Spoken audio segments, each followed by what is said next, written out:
Welcome to the Forum on the Economic Impact of Migration. It's an honor to chair this round with eminent speakers who can give, I think, very different but deep insights into the field of migration and the integration of migrants in the labor market that has become an issue that has become a major political battleground in the last couple of years. First, some figures. According to the latest available estimates from the World Labour Organization, in 2022, there were 167.7 million international migrant workers globally, and they constituted 4.7% of the global labor force. These international migrant workers made up approximately 66% of the world's international migrant population of working age in 2022. And these migrant workers are regionally very unevenly distributed. In 2022, over 2/3 of all migrant workers were concentrated in high-income countries. Approximately 60% of international migrant workers were located in 3 sub-regions, around 23% in Northern, Southern and Western Europe, around 22% in Northern America, and around 13% in the Arab states. Labor migration can be clearly linked to inequality in the world, economic equality on the one hand, and shifting demographics on the other hand.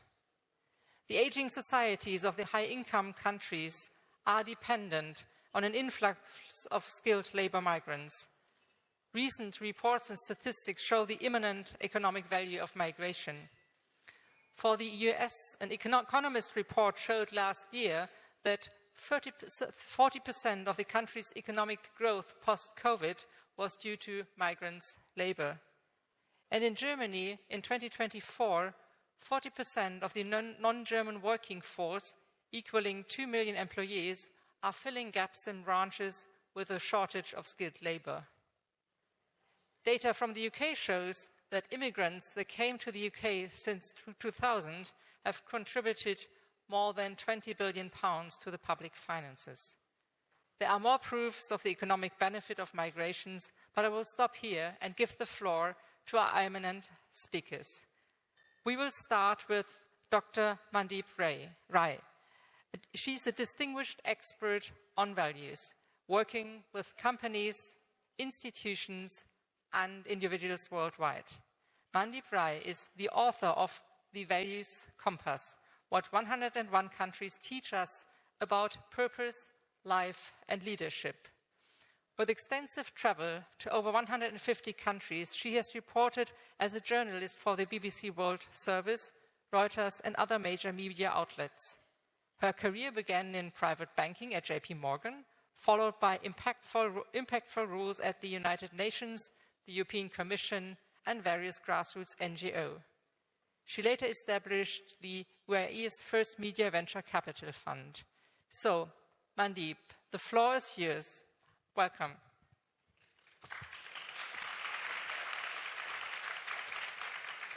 Thank you very much. Thank you first to Sungju for nominating me and putting me forward to Irene, who then decided whether I was good enough to come here. So I'm very, very, very grateful to be here. And to Tess Mateo, who also nominated, because I'd heard a lot about this summit, and you hear about it, but you can't imagine the magic of having over 1,000 women together, all there to really support one another. And as Albright said, there's a special place in heaven for women who empower women, and I've definitely found this to be a very special place. So thank you.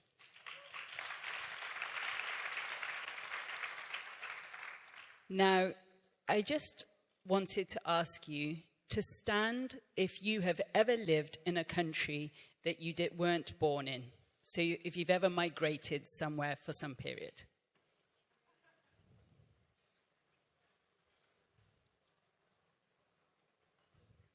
So more than half the room. Thank you, you phenomenal migrants. So this presentation is now for you. And for those who haven't, I'm sure that you have the privilege or the chance to migrate if you needed and wanted to. A special shout out quickly first to Australia, who has just produced a new type of visa. It's called the climate visa, and it is especially for those from the island of Tuvalu, where the island is now sinking, and actually the salt and the earth is so salty that it's becoming impossible to live there. And so Australia has opened up its borders, but this is unique. The fact is that the Western world, the global north, is closing its borders in so many ways. We've seen restrictions in visas, we've seen the restrictions in students being welcome. You're seeing it both in my country and countries across Europe and North America. So, why is that? I'm going to take you through a little personal story to bash some myths. Get out, you Paki. That's what was graffitied on our front door. We had bars on the window while I was growing up because so many times bricks would be thrown through the window. And we had petrol bombs coming through the front door, through the letterbox, because that was the only way of interjecting once we put the bars on the window. I'm not from Pakistan, but it's a way of degrading someone who looks like me. I'm from northern India, and I'm third generation British Indian. So why do we get those slurs? Well, there are 3 myths and I'm going to make it the 3 M's for myths and migrants. The first, that there's a lack of jobs and a lack of skills, and that the generally lowly skilled workers are coming. So let me just give a few facts. 1/4 of the world was colonized by my country, the UK. They say the sun never sets for the British Empire because literally every part of the world, as you go, there's always sunlight as you go across the British Empire. So much was taken from the colonies, still is and was then. To the extent that the word loot, you know when you loot something, you take something, that's a Hindi word. So much was looted from India that actually it came into the English dictionary, and that behavior is still there. So firstly, the looting. Now, the truth is that 1 in every 5 of us are migrants. And the other truth is that last year, yes, 100,000 people migrated to the UK. But what you don't hear is that 50,000 people left the UK. So the difference between immigration and emigration. So therefore, you know, of every 2 people coming in, 1 is leaving. In fact, I'm sure all of you know Brits wherever you live, right? We're all throughout Australia, Spain, all across, you know it. They always have their mark. So you know that those aren't ever considered as migrants. There's kind of a race undertone in migration. So my grandfather, 1 in every 6 of the British Army was from India, and my grandfather was one of them. My grandfather fought in the Second World War and was then asked to come to the UK to rebuild Britain. And I know the same is true for Berlin and most European cities. So do you think that he'd be a lowly skilled worker, therefore? In fact, if you've ever been to the UK, you'd know that if you've used the NHS or any of our services, whether you go into a restaurant, and in fact so many restaurants closed after Brexit, or indeed anywhere, the jobs that others don't want to do, migrants are doing. But they're not low-skilled jobs. They're doctors, lawyers, engineers. So my mother went into medicine, and my father became an engineer. And they experienced what so many migrants do, a glass ceiling. How many of us we're not undereducated. In fact, us women 60% of women are graduating from the highest universities, vis-a-vis 40% of our male counterparts. It's not a lack of education, but rather a lack of opportunity. So the second myth, that they're taking our jobs. But actually, there's more jobs because of migrants. The fact is that of all startups, 36% of startups are started by migrants, which means that they're producing jobs, they're producing innovation. Although I've just applauded Australia for its visa, I'm also saddened that in Australia they've decided that they're going to restrict student visas. They say there's not enough housing, but it's actually not true. I was a student in Australia. I studied at the University of Melbourne. And I found that actually there is pre-built student housing. Like we all cram into, I was on Swanston Street in Melbourne. You all cram into student housing. And actually what you contribute to the economy is much more than what you take. And then the third myth. The myth that we take resources. The fact is that actually more is paid back in terms of tax than the social services that are taken. I'm part of that cohort that pay 50% of my income to the UK government. The top 1% of us UK earners are actually 24% of us are migrants of that 1%. I don't take anything from the education system. I'm giving to the education system, and I'm putting my children through private school and paying for that in addition after I've paid my taxes. So they're going to Eton and Westminster, etc. And that's all coming out of my own pocket. Then the NHS. We're not taking from the NHS. In fact, we have private cover, but on top of that, we contribute more to the NHS, to the point that us, that 24% of that top 1%, are 10% of the national income of the whole of the UK. So it's rather short-sighted that the UK government right now are deciding to tax heavily that 1% even more, to the point that so many people are leaving, so many of that top 1% are leaving the UK. It's short-termism, and in the long term, it will be detrimental. I haven't even begun to say the final M would be more culture. The richness of diversity, which we've spoken so much about. If we attack diversity, you already know that we're kind of killing ourselves by attacking diversity. When Brexit happened, it was really on the basis of this story of migration. An incorrect, inaccurate story. And that divorce from Brexit, we know because you're having to suffer the consequences, I suffer the consequences every day. Not only has it been a very expensive divorce, but it's almost ludicrous because now restaurants are closing. The jobs that were being done aren't being done. Our economy is suffering as a result. I remember being on a bus with my son 30 years after those racist slurs. And during Brexit, as I'm on this bus, someone said, "Why don't you just go home?" And if I'd been quick-witted, I would have said, "Well, of course I'm going home. I'm going to Chelsea. That's where this bus is going."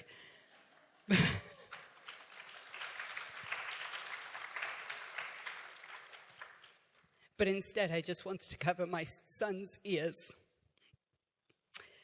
So this feeling of being othered, even though I'm third generation, is very acute and has shaped my entire life.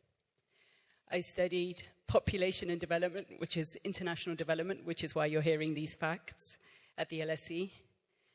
I'm a Sikh. Any Sikhs in the room? Anyone who wears a ghara? You would be able to spot a Sikh because they all wear this golden or silver iron bangle. And this bangle means that you stand up for those that are being persecuted. And during 9/11, I was reporting from New York. As you heard, I'm a journalist. And when I'm reporting there, I was told to name Osama bin Laden in every single report that I did during 9/11. I refused to, because actually the people that were being attacked were Muslims, Sikhs, Hindus, anyone who was other. And so I got a call from the Sheikh of Abu Dhabi, Abu Dhabi, Sheikh Nahyan. And he said, we've been watching your reports. The world knows about Muslims, and Muslims are often synonymous to terrorists. We'd like to change that narrative. It's great that there's Hollywood, and now there's Bollywood, and there's even Nollywood. But we'd like the Middle East to be known for something other than terrorism. And so a Sikh is meant to stand up for what's right and stand up for those that are persecuted. And so I went and took the job. I remember someone else in the panel saying how they felt underqualified. So I also did an MBA at the same time because I thought, venture capital, I think I should know what I'm doing. And as I do the MBA, my world opens up to what values, and we've heard so much about values, the difference that values actually can make. I'm going to take us into the final personal part of my story. So I'm walking to school. I'm 8 years old. And I get tripped up by a boy, my classmate. And when I get to school, I realize my nose is broken. There's blood all over my face. And I hadn't realized that when I tripped, how much damage had happened. And when I get to school, the teacher said, what happened? And the boy who tripped me up said, I just wanted to see if her blood was brown or black. He had never seen anyone of color, anyone other. So when you're other, you begin to think, what does this mean? How am I different? And I began to think about India, what my life would have been like if I'd stayed in India. I began to think about actually the best qualities of every part of the world. I wanted to visit everywhere. So now I've worked in over 175 countries, literally to find the best quality in every country, the best value in each and every place. Why? Because there's something to celebrate everywhere we go. And I believe that even though I've talked about the myths that need to be busted, the truth is that we all want to evolve into our very best selves. It doesn't matter whether you're born in the south, in the north, in the east or west. We want to be the best we can be. And because of our country's geography, history, sociology, psychology, etc., what that best is slightly unique, slightly different. So you'll find in Bulgaria there's a real emphasis on health. You'll find in the US there's a real emphasis towards entrepreneurship because the way that country has been created through migration. You find that in every country that you go to, whether it's respect from Japan or Harambee, the togetherness in Kenya, or solidarity from Madagascar, every country has pivoted into a slightly different value or quality that they use to bring out the best in themselves. Why is this relevant to you? Because we still have work to do. Still, even though us women are educated, and perhaps more, and as I've heard, more educated than the male counterpart, there is no woman of color as a FTSE 100 CEO.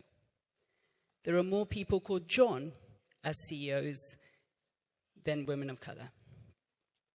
Even on the boards, we're under 1%. Under 1%. So I feel, given the context of this summit, given the migration story, and given what we could do as individuals, as you heard, I work with companies, governments, and individuals so that we can figure out what really matters to us, our core values. The aim of the Values Compass is not to stereotype the world. The aim is for us to look outside and then look inside. What is it that you would make a stand for? What is it that really makes a difference? And if I talk about values in a very dry way, it doesn't mean anything. If I say to you, what are your core values? It's really hard to get there. So in this, I ask pointed questions like, can you remember a time when you felt you were punched in the stomach, or when it felt like your nose broke, or when it felt like you were violated. We all remember times like this. For some people, it will be when they were lied to, because actually to them, honesty is really important. For some people, it will be justice. Any second-borns in the room? If you're the second child, or the third child, or just not the first child, sometimes justice is important. You get the point. It's a part of nature and nurture. But our values are deeply ingrained. They drive us to do incredible things, as you heard from the last panel, and they help us make a real difference. So if you'd like to know more about values, migration, and the rest, please do. There was, a QR code on the screen before. Feel free to get in touch on LinkedIn or any other platform. I have to say, it's been incredible to get to know you all. I just delayed my flight so that I'm not leaving straight after this panel, but at the end of the day. So thank you for the opportunity.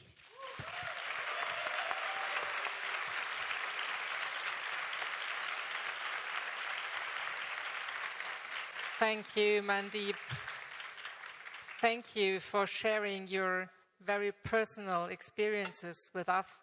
And also thank you for ending on an optimistic and encouraging note. That I understand that this summit is especially created for encouraging us, that we go out of this room, out of Berlin, with more energy than we came with to this venue on Thursday. Thank you.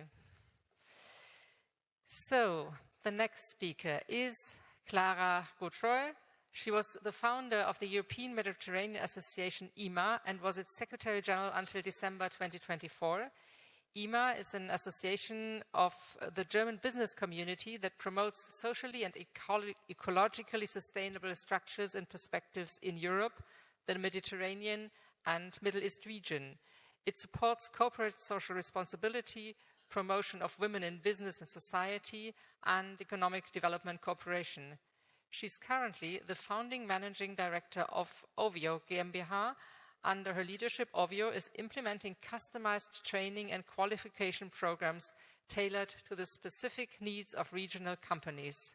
So you will share with us what your NGO is doing to help migrants to be part of the economy through training and placement. The floor is yours. Thank you.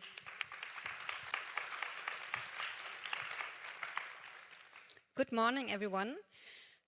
I read the newspaper today. It's not a populistic newspaper, it's a very renowned newspaper, Tagesspiegel, and I would just like to give you some of the headlines. First, decrease of asylum seeker requests of 40%. Second, Pro Asyl, a humanitarian organization, being accused in supporting Somalian refugees to enter the border of Germany. Third, Berlin politics want to punish activists who whistleblow deportations. Maximum 40% of migrants per school. Critical voices against our Minister of Education, Karin Prien. Shortage of labor. New program brings Mexican to Germany. Companies afraid of economic losses due to border controls between Poland and Germany. So this is just a normal day in Germany when you open the newspapers and you see the variety of topics. So my goal today is to show you a little bit what I have experienced in the past and currently, to show you how Germany behaves and should behave. And my claim is that Germany is and has to become a country of immigration. I studied intercultural conflict management years ago, and I first came across voluntary and forced migration studies. And this was for me really revelating because I have never had the idea about these concepts, and I learned about the importance of remittances, the problems of brain drain, and also that most of people stay in their home countries or their home regions, so it's not a real migration problem that we are facing here. In the past 15, 16 years, I worked and I founded EMA, as has already been presented, and I've worked a lot with the German federal government in programs called Fighting Root Causes of Migration. So I don't want to be too critical. I want to stay optimistic, as our moderator has asked us to, but just the narrative of fighting root causes of migration is just, for me, something that, where things go already wrong. We should rather see creating positive impact through economic empowerment, for instance. And this is what I'm doing with my mentoring program. I have a mentoring program for 15 years already between Germany and African and Middle East countries. It's called WISAL, and there female founders are brought together all over the place, and they work together in order to empower themselves. So this is one of my really passions and solutions that I can humbly create here. But what I also experience is when I travel to North Africa, for instance, so many people want to leave. So many people have already left. And this is a problem. And now with the shortcuts of USAID, I get so many letters from really great entrepreneurs who say, we have problems, the programs have ended, what can we do? Last year, I went to Dresden. I don't know who knows Dresden. Dresden is the second largest city in Eastern Germany after Berlin. And there I started a new project which is called OYO, Owe Yourself a Future, and it is dedicated to bringing internationals into the workforce. Sounds very easy, but we started with our target group of refugees, so those who are already on the ground, and it wasn't easy, I can tell, because we had federal elections, we had also regional elections, and the topic of refugees has been really a political election campaign, and there has been really a lot of trouble. We have the right-wing extremist parties who are on the move. We have the media, as I have already mentioned, who report every day and make a big distinction between refugees and voluntary migrants here in Germany. Only in Saxony, the region where I live in now, we have 80 different administrative treatments of refugees and asylum seekers. 80 different administration features. So it's really, really hard to cope. Even for us who work with this and who are lawyers, we cannot really cope. People who have come here, they have an incredible journey behind themselves. So I work with people, 18-year-old Syrians. They have spent already years in Turkey, in Egypt, moving over the Mediterranean to Greece. And I don't know how, but they managed to come to Germany. And they live now in the 5th or 6th camp. So they are sent from place to place, waiting for maybe to be brought back to Greece, maybe to be brought back home, maybe to stay. They don't know. And this is where OYO steps in. We have a big campus that we are building up in Dresden, where we have education rooms, where we have training rooms, where we have German classes, very important, and cultural events and so on and so forth, so that people have something they can really owe themselves a future and not just sitting and waiting for whatever it is. We feel also in Germany a big cut in the budgets because, we now have to spend our money into defense and other infrastructure projects, but there's a lot of social and other budgets that are being cut, so this is a big issue as well. And at the same time, we have incentives and new legal incentives as well to bring international workforce to Germany, the Mexicans, as I mentioned before, because it's also the Syrian doctors, for instance, who keep our whole hospital system running. And now we are even afraid, what if Syrian doctors leave our country again to go back to Syria? So it's really complex, as you can see, and I could really continue forever. But what I just want to show today is we have a big unused potential, especially amongst women and non-German women. And yes, so the National Agency of Labor is, just stated 1.7 million vacancies are currently open and pending in Germany. So our system is about to collapse if we are not changing our systems.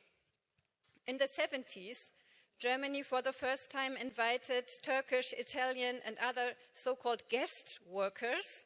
And there is this saying that we asked for labor, but human beings came. And yes, you are laughing, but still it is a little bit the same logic that we are living here. So I repeat my claim from the beginning. Germany is and has to become a country of immigration by humanitarian and by economic principles. My last question remains how attractive Germany still is for skilled labor, because people also have very good offers elsewhere, and I think it's our duty as human beings, as employers, as society, as politicians, you name it, our duty to become a welcoming host country. And I'm really glad that our last speaker has now a very good example and is a role model in having good programs. So this is our positive outlook, and thank you so much for listening.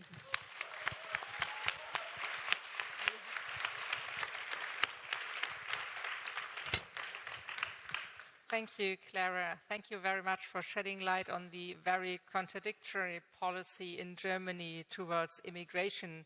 And I remember very well when I was politically active, which was about 30 years ago, I fought it was a regional party assembly, and I said Germany is a country of immigration. And you cannot imagine how hard I had to fight to defend this very simple word. And it was not a right-wing party I was member at that time, just to add that. So it's an ongoing battle, and we are going back and forth, and hopefully there will be more progress with young, engaged women like you are. Thank you. Thank you for engagement, and thank you for sharing your views.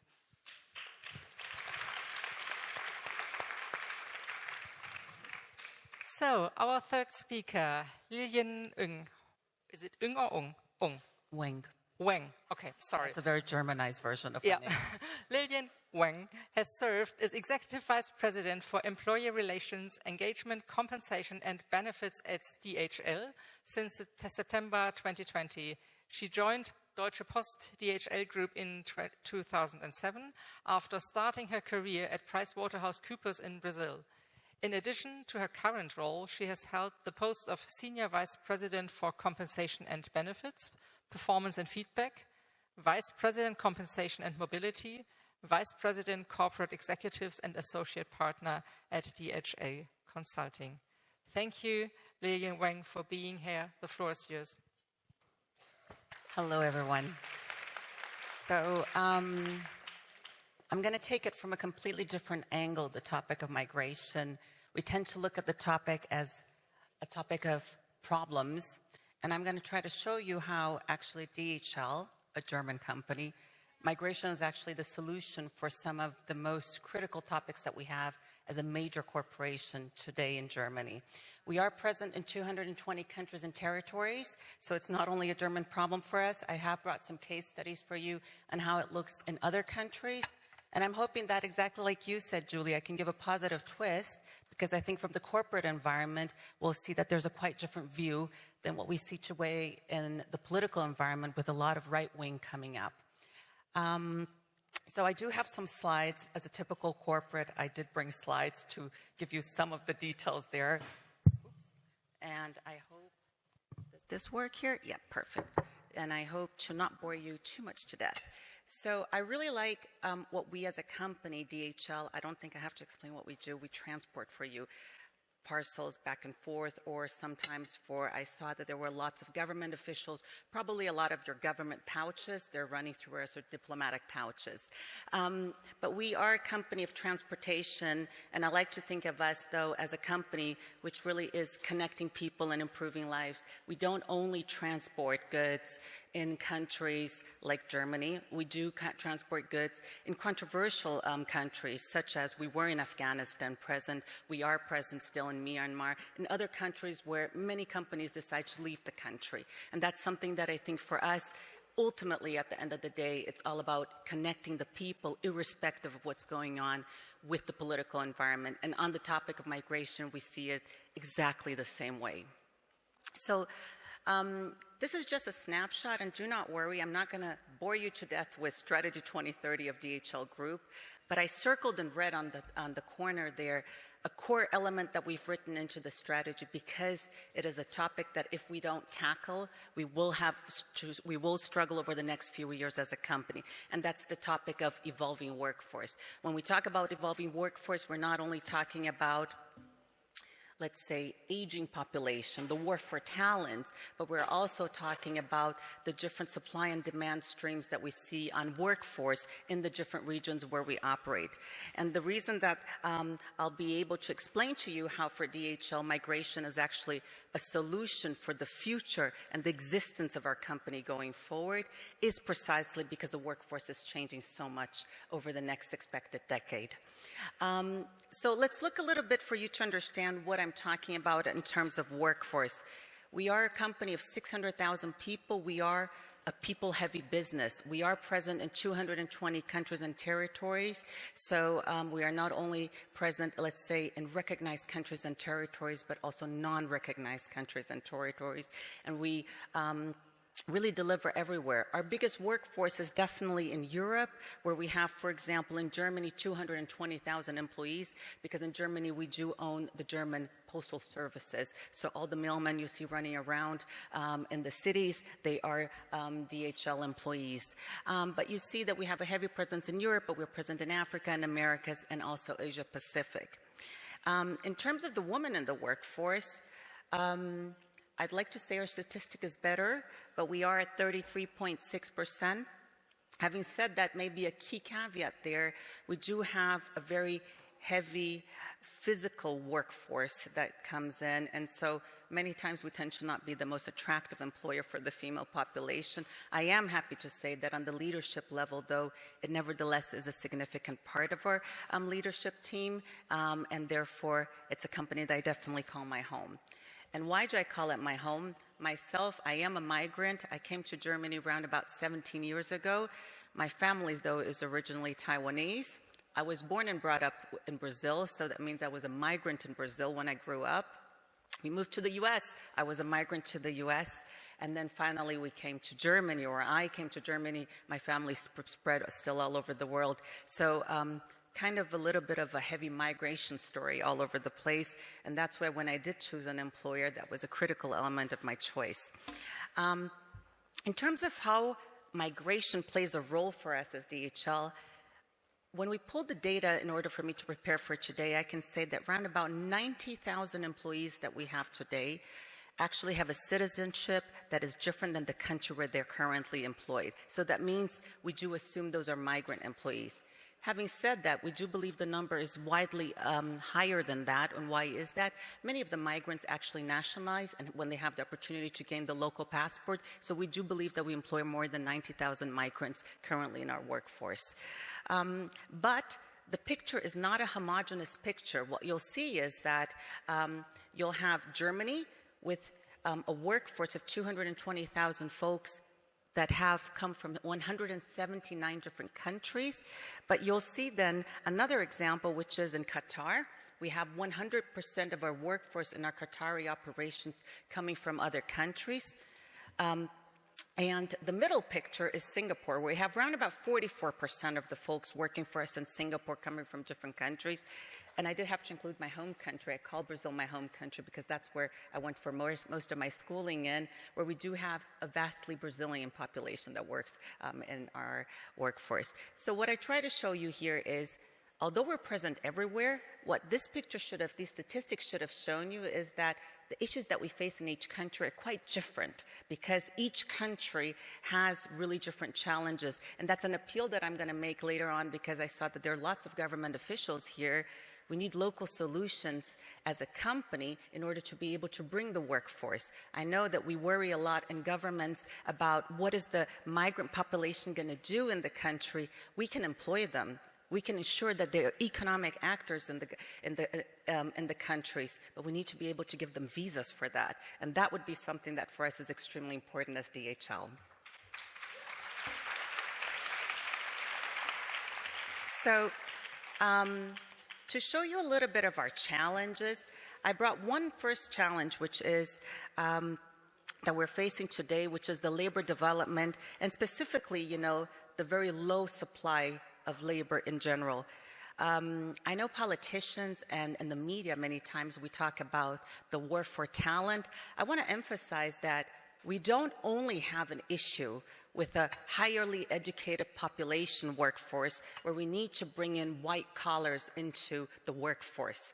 Our issues are also on the blue collars. For DHL, we talk about a vast majority of employees that are actually blue collars, and we need solutions for those. Those are usually the migrant population that really suffers quite a bit to get a job, and we are willing to employ them as long as we can get their work permits issued. And a good example of that is, if we look at Germany, we have 220,000 folks that we employ today. If you look at the German statistics and what's expected, and it depends on which statistic you look at, we're looking at a workforce that's expected to decline over the next few years from 4 to 6 million people. That is a tremendous amount. Specifically, in terms of retirement, we're looking at more than 10 million folks retiring. I actually pulled the data then for DHL and what that means for DHL in Germany, only in our German population here. And in Germany, we're looking at 20,000 employees that will be retiring over the course of the next 5 years, which means I will need to replace these 20,000 employees with employees that are willing to work for us, and they're most probably not going to be German. They're most probably going to have to be migrant workers. And that's something that's in extreme need of our company today in order to get those employees in the country. But to not make this all about Germany and really spread it out a little bit, I know that we had some more stories on the UK, but I'm going to also expand this net a little bit wider. It's not only a German problem. If you look across all the regions, and depending on which statistic, you'll get widely different numbers, but what you see is across the different regions, the gap between the growth in supply versus the growth in demand is across the board a negative gap. We do not have enough workforce for the work that we can offer, and that is the reason that we say the war for talent, it's across the board. I specifically put here the statistic not only for frontline employees, which we call the heavier labor-intensive workforce, but also for the office employees, the highly educated workforce. And I think it's a real big mistake to always think that we only have a war for talent of highly educated employees. That's something of the past. Today, we have a war for talent also for the frontline employees, or what we call the blue-collar employees as well. I do want to start showing you two examples of our company, which I'm really proud with. And I think it connects very much to the work that you're doing, Clara, and we should definitely connect to see what we can do together going forward. So it's our Germany example.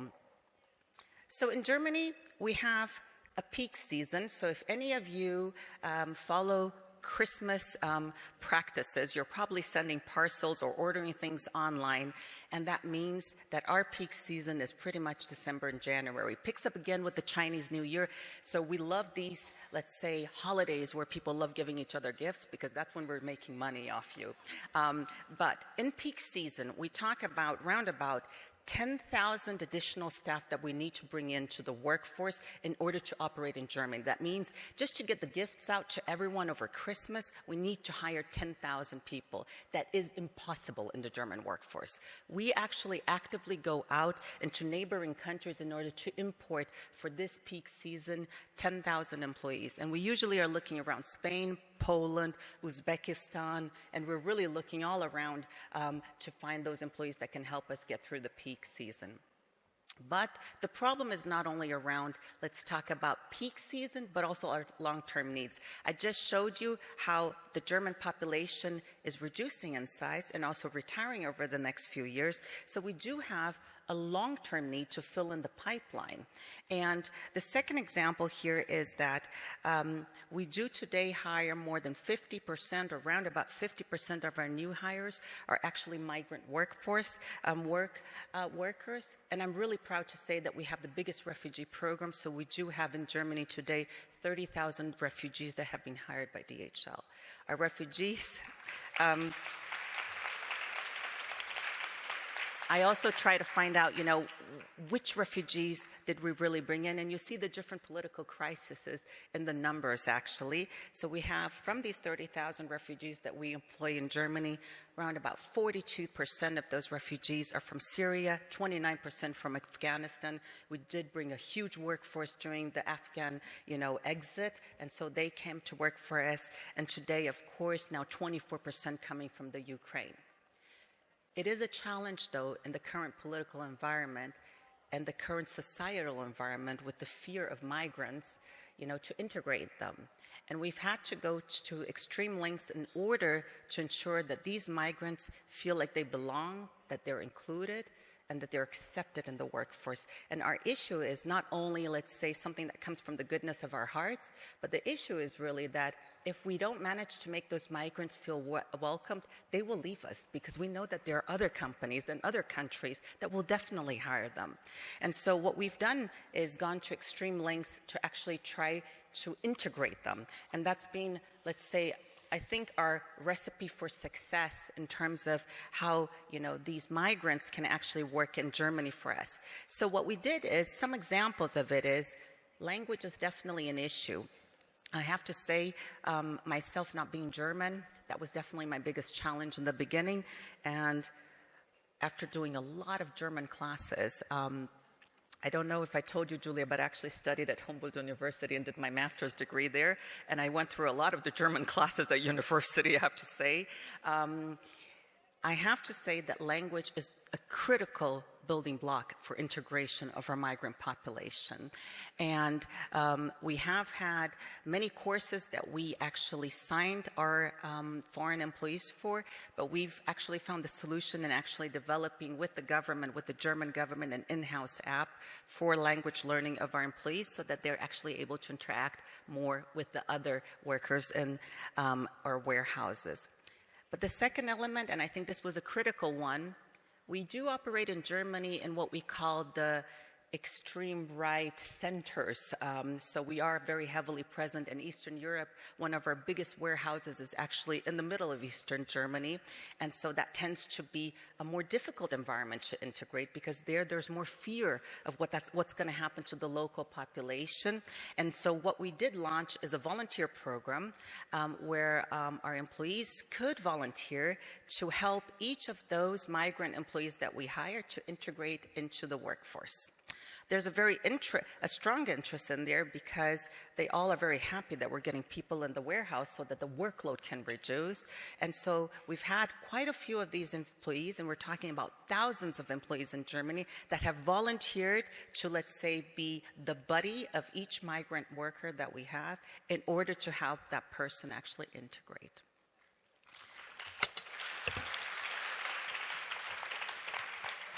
To not keep this as a purely German panel, but also talk about something outside, my second example, and I promise you I'm coming to the end of my presentation, is the example of Malaysia. And it's going to be interesting, because many of you that come from big corporate environments probably have shared service centers in Malaysia, but we actually face a problem in our centers in Malaysia because it's a booming economy where we just don't have enough employees in Malaysia.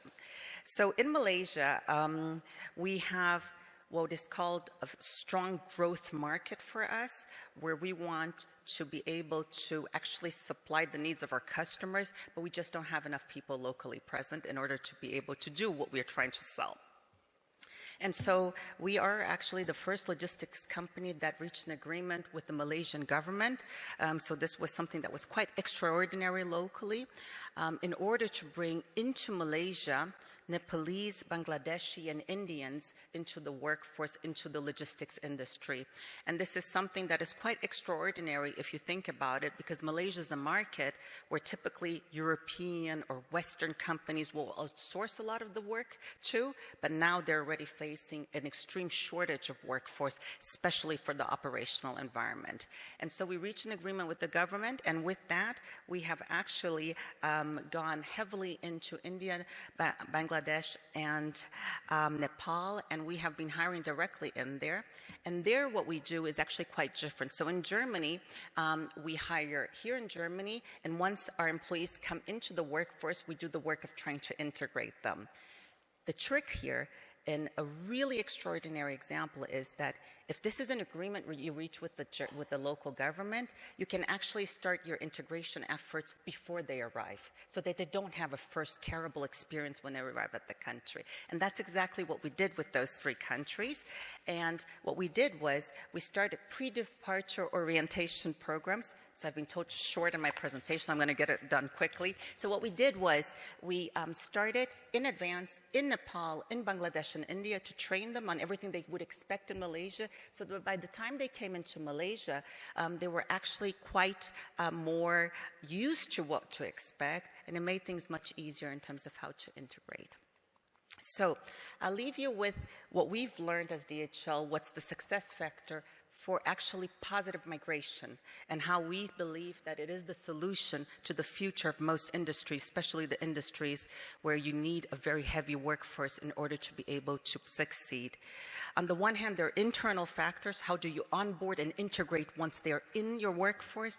But externally, and this is appealed to all those government folks that are around, to work together with the governments to enable us to have the right legal framework in order to be able to bring the population into the country to begin with.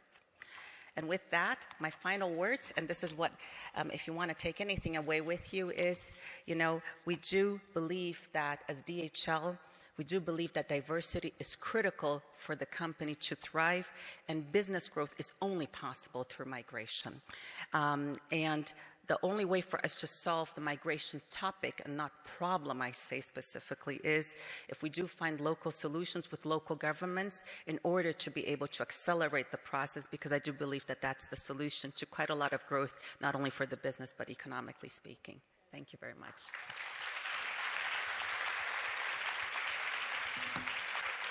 Thank you very much, Lilian, for the very clear facts, what you're doing, and also the clear message. And as I see Irene coming up, this is, I think, the final message of our podium. But of course, the discussion about the economic effects of migration will go on.